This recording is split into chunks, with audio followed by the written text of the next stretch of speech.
এই হচ্ছে সাধারণ পানি, কচু পাতার মধ্যে দেওয়ার পরে কচু পাতা ভিজে না।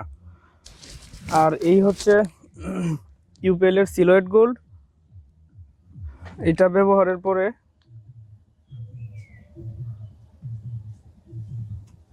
এই যে দেখেন কচু পাতায় অসাধারণভাবে অটোমেটিক ভিজে যাচ্ছে।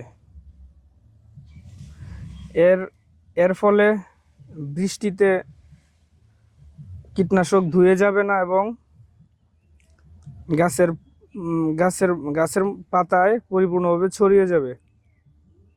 আমি আরেকটা পাতায় দেখাচ্ছি। এই যে সাধারণ পানি দেখেন, ভালো করে দেখেন। এই যে দেখেন কচু পাতা ভিজে না। আর এই যে ইউপিএল সিলয়েড গোল্ড ব্যবহারের পরে